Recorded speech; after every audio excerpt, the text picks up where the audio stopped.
Yeah, here we go. Here we go. Get ready, guys. No coffee cheers today. Where's the camera? There it is. No coffee cheers today. We're doing monster cheers this morning. How are you? From Los Angeles, California. My name is Malan D. Here to say what's up to you real quick. I'm at home working on campaigns. If you guys don't know, I work online. I've been doing this for about 10 years. I don't go to an office. I haven't had a job. I haven't had really any corporate anything in my life for almost 10 years now, and I love it.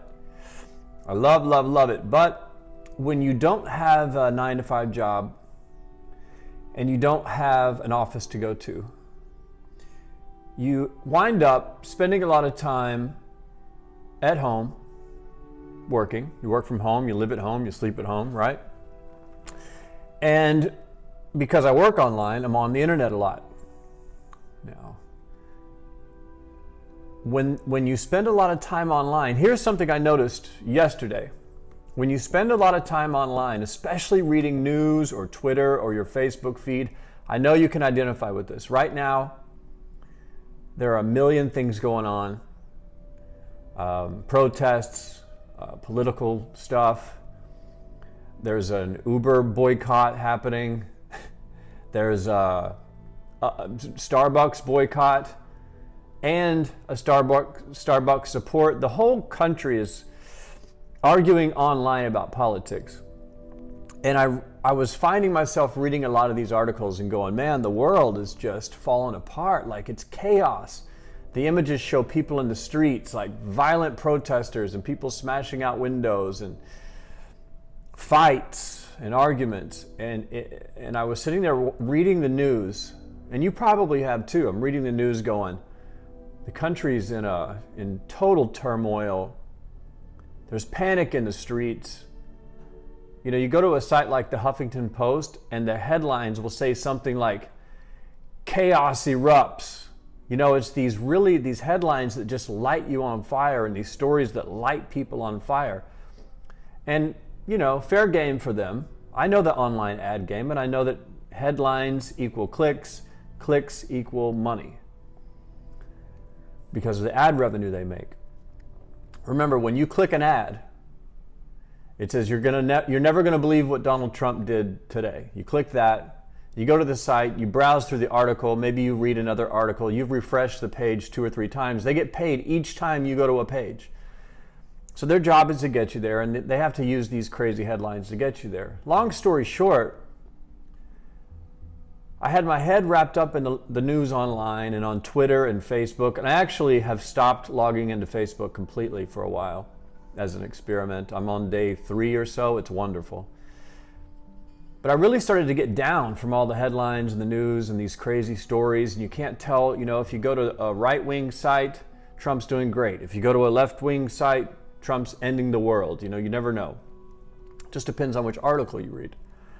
And I was kind of getting down about it, and I took a break, went outside, and just went for a walk.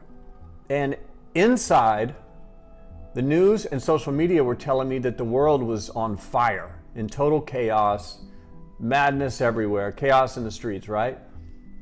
Then I went outside. I left house. I went for a walk for maybe 2 hours. Just went out and about, had stopped and got a coffee, stopped and got something to eat. And you know what I saw? I saw an amazingly beautiful sunny day. I saw people opening doors for each other in coffee shops, restaurants, buildings. I saw people smiling at each other on the streets. There was no panic. There were no fires. There was no chaos. I went to Starbucks, and if you read on the internet, Starbucks is, you know, half the world's boycotting it and the other half supporting it, and it's fighting in the streets. Went to Starbucks, no one's fighting. I opened the door, ordered my coffee, talked to a couple girls in line. Everyone was smiling. And it hit me. Inside, the TV news and the social media and the online news people want me to believe the world is in chaos right now, right? And you probably feel that way too. We all do. Talk to anyone. Oh, the world's just in chaos. Oh, things are really out of control. But in reality, my experience is that it's not. The only place that the world's out of control is online. Sure, there are pockets of bad stuff happening right now, but there are pockets of bad things happening all over the world at all times, from now to the end of time, from the beginning of time to the end of time. And I laughed to myself as I was walking around. Because half of me had expected, like when I go out, you start to feel weird, like these people are saying there's violence in the streets. I should be a little worried. Maybe I should just stay home. Maybe I should stay in because the world's a dangerous place. But it's really not. You go outside, people are smiling, driving their cars. I mean, sure, everyone's not friendly, especially not in my neighborhood. My neighborhood, it's very, if someone's looking at you in the eye, it means they either want to fight you or have sex with you. That's the only two reasons. Or they want money, the homeless people. Money, fight, or sex. That's the only reason, not everyone's great. I'm not saying that. But I'm saying there's a very big difference between what's happening, supposedly happening based on the online news sites, and then what's actually going on outside your door. And so my advice to you, not advice, I'm just sharing my experience. I know you're wrapped up in this news. If 99% of the people that watch this, I know you're wrapped up in it. Trump this, Hillary that, LGBT this, Grammys, who knows? Do yourself a favor.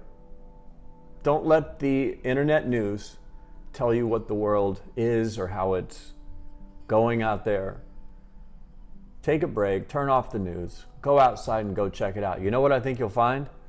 Surprisingly, I think you'll find that everything's going to be okay. That people are generally good. That all of the fighting and stuff that's going on right now is pretty natural, pretty normal. It's part of what happens with an election. Half the country likes one side, the other half likes the other side. It's idiotic that there are only two sides anyway. But it's natural, And there's nothing wrong with protesting and speaking your mind and arguing your point. But at the end of the day, it's kind of like a football game. My team lost, my team won. People fighting in the stands over nothing. And at the end of the day, the NFL team owners all get richer.